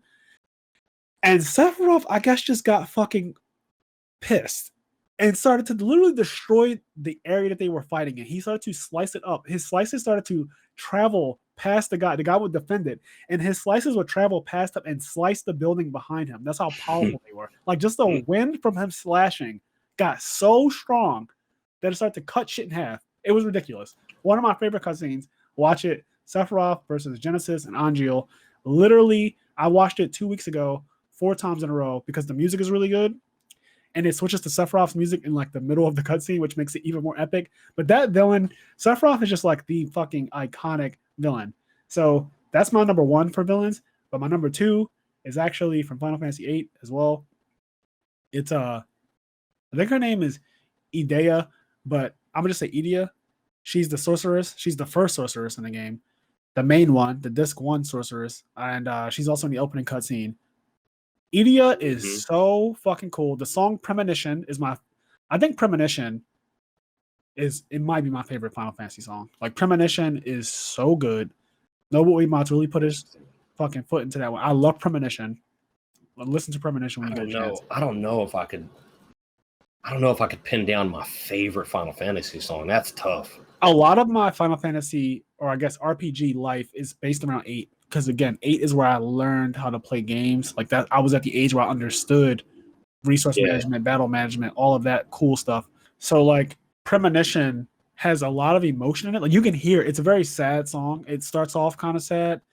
It has a lot of different instruments involved. Really good song. I love it. But the Sorceress, she's my second favorite villain.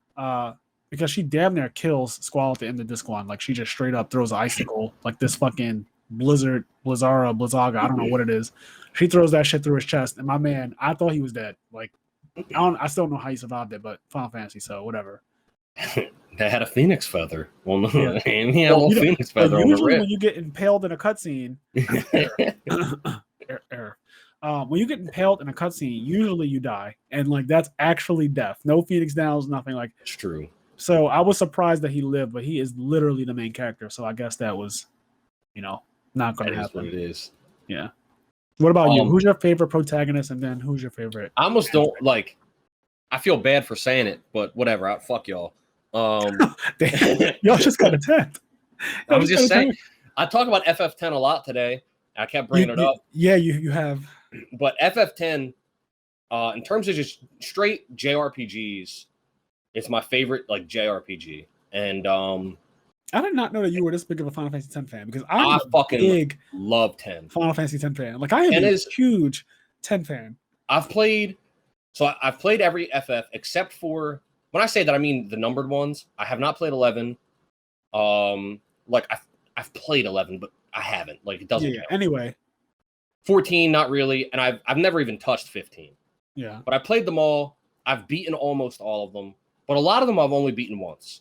FF10 I've beaten, no exaggeration, over 10 times. Yeah. And like start to finish playthrough, he's beaten over 10 start times. to finish, yeah. Yeah. And I have all the secret bosses. I've beaten the Dark Aeons. I've beaten Penance, etc. So anyway, the point that I'm getting to is my favorite part of what I like about it so much is the dynamic between Titus and Jecht, his dad.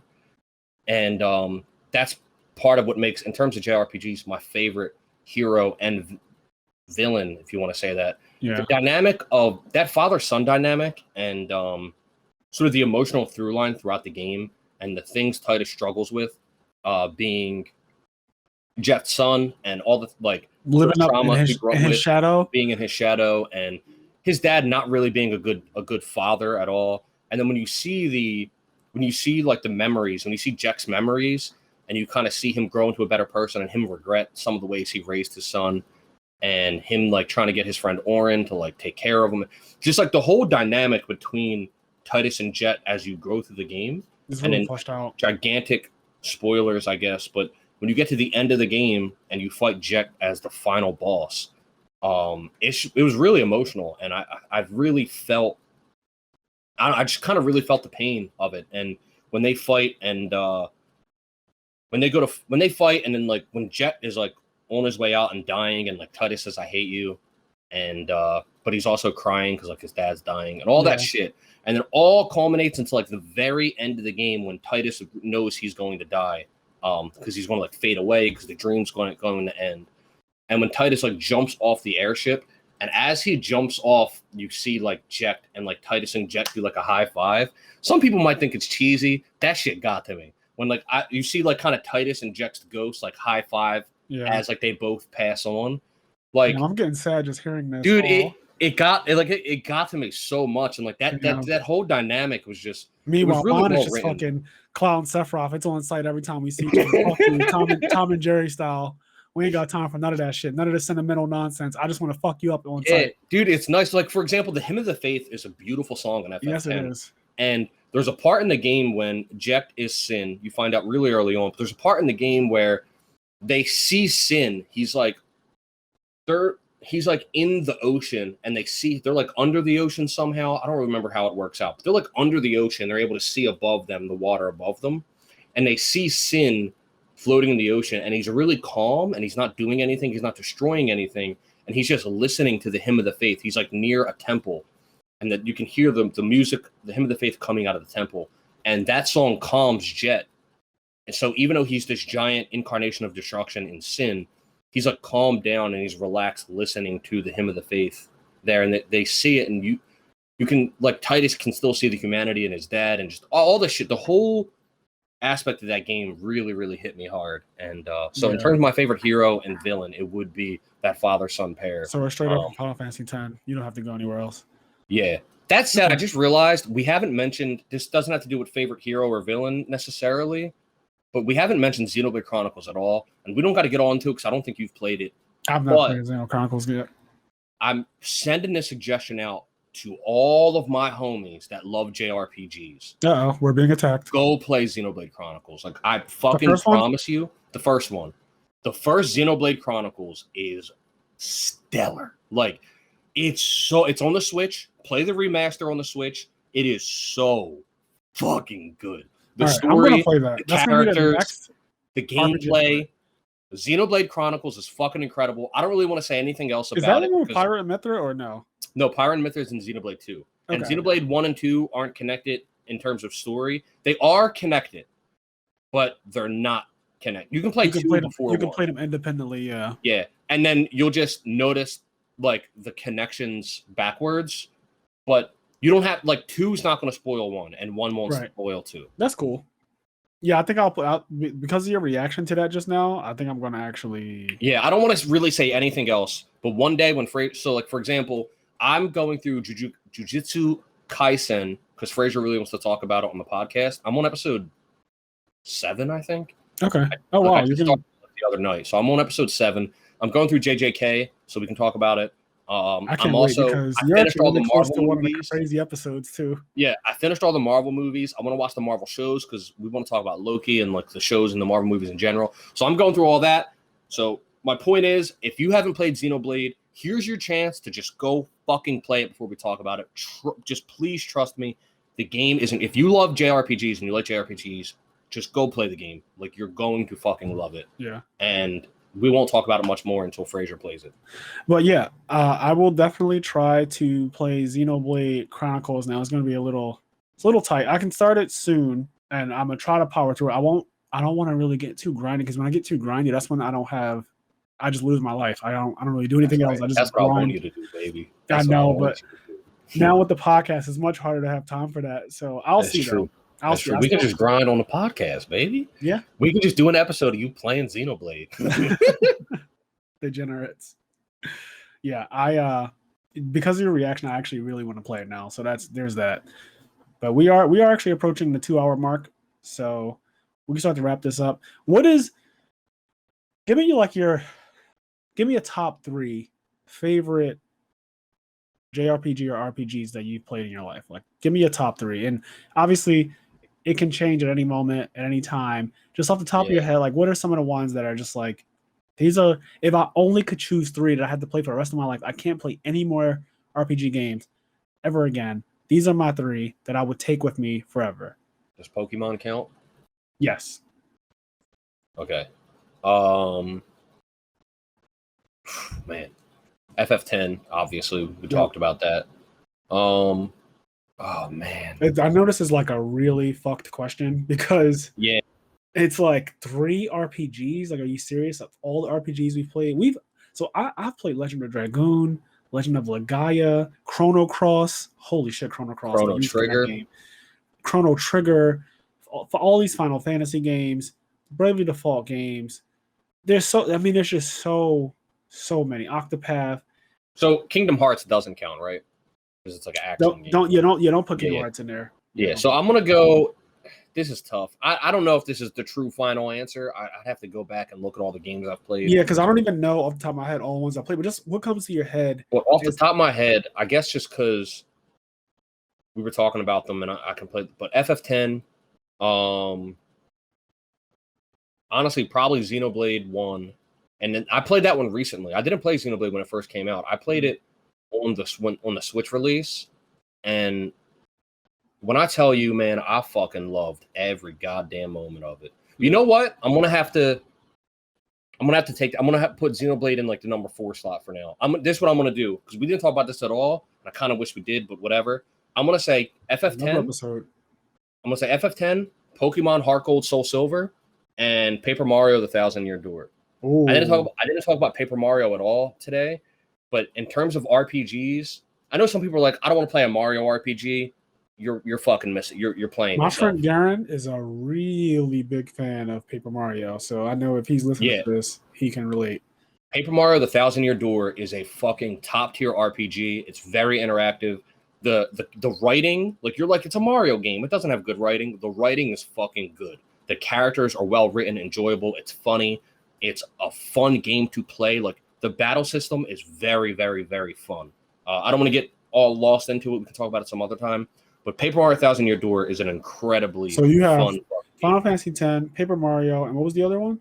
So I'm gonna go right now off the top of my head. I'm gonna go Paper Mario: Thousand Year Door, Final Fantasy X, and Pokemon Heart Gold or Soul Silver. Okay, that's a good 3. So my 3 would be Final Fantasy X, because that is like the Final Fantasy game for me.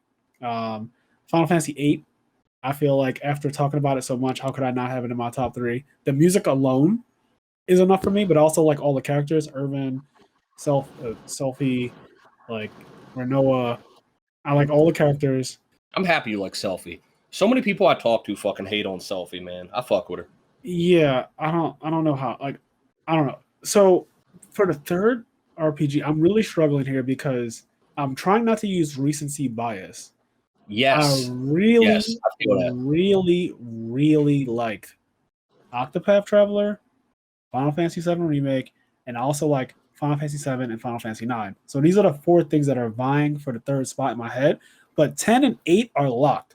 I feel bad because all 3 of mine are basically going to be Final Fantasy games, and I've played 100. You play a lot of other, but dude, the ones that hit you the most.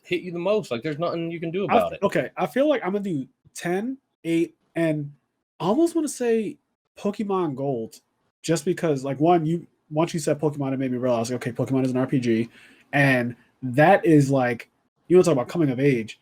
That is the game for me that I probably played the most as a kid, realistically, like just because it was handheld, so I could be anywhere I am. I remember being in the backseat of the car, the Game Boy, and this was before they had lights on the Game Boys. Yep. So you would have like your body all cocked to the side, and you're trying to play get your Game Boy. A little bit of light. Each street light that passes in the back of the car. Whatever that you shit could was get. 4 backlights, and then you could buy a little light for the Game Boy at the time. People had like magnifying glass screens. Like you put like a whole magnifying glass over your screen to make the screen bigger. Shit was cool.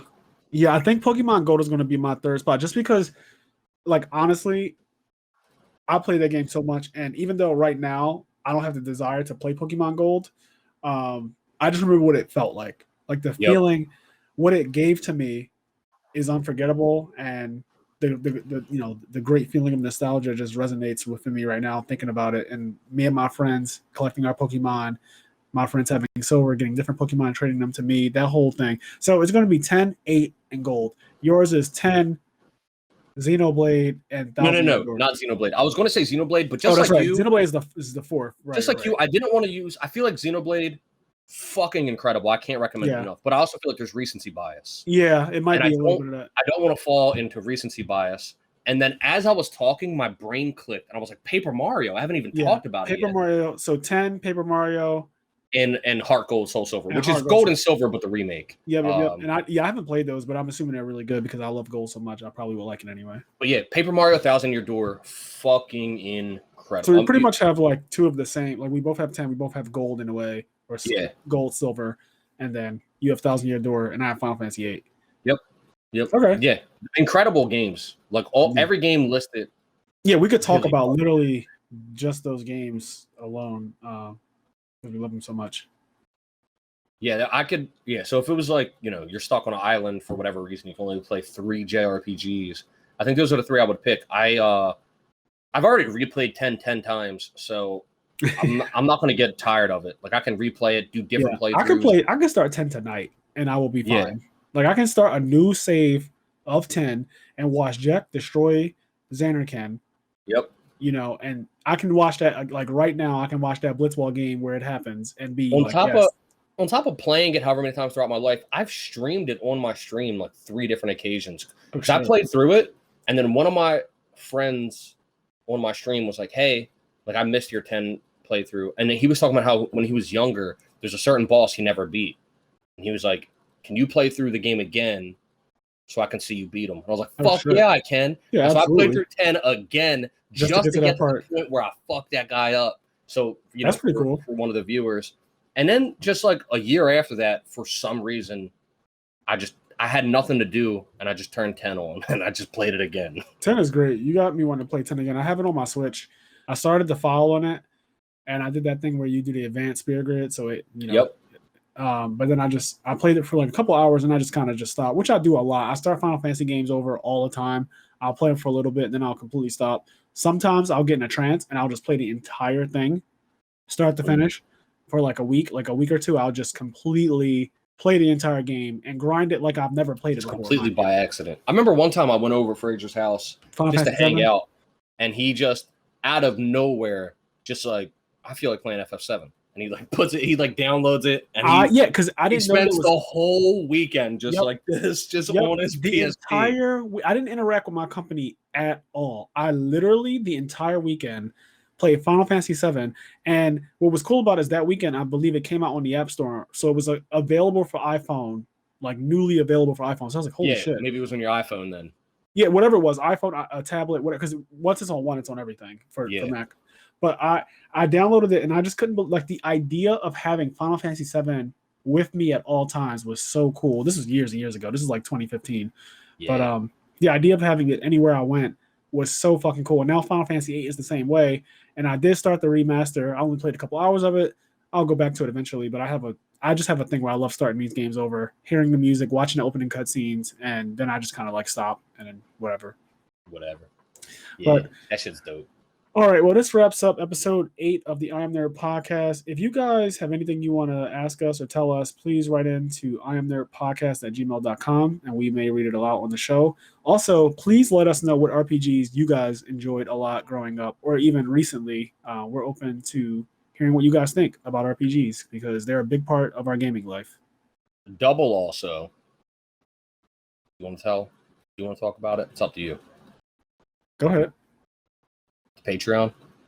Yes, we have a Patreon account now, guys. Yeah, you like that? You like that? That's smooth. Look at that. That was smooth. Yes. So if you go to Patreon/IMNerd, it might be Patreon/IMNerd Podcast. I'm not sure, but we do have a Patreon now, and if you guys want to support the channel and support the podcast, then please feel free to join. We have some really cool perks for you guys at different tier levels.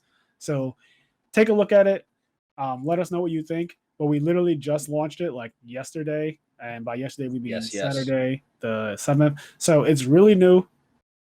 We're still figuring everything out. But we do already have a great line of perks set up for you guys. So I really am interested to see how you guys take this and what you want to do with it and what you want us to do. We're taking suggestions.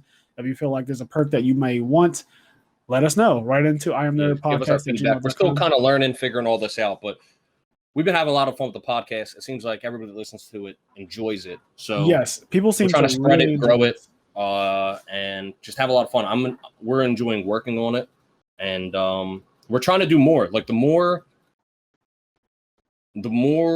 we put into it, the more we kind of want to work on it and do new things, do new ideas and shows and stuff. So hopefully, if Patreon kind of helps that out, we can do even more with the podcast and create more content and shit. Yes.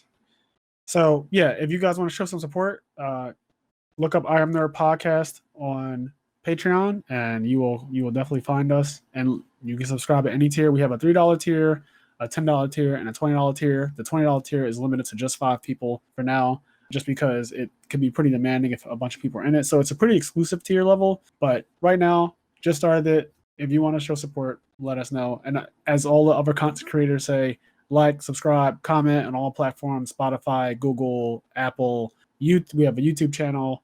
IMNerd Podcast. We're everywhere at this point. So this is episode 8, and we're going to keep on going. 2 episodes every week. So, yep, bi-weekly. That means twice a week. Yeah, bi-weekly means 2 things apparently. But when we say bi-weekly, we're talking about 2 times per week, not every other week. Bi-weekly means both apparently, which is really dumb. But anyway. As we always say, so long, Gay Bowser. So long, Gay Bowser.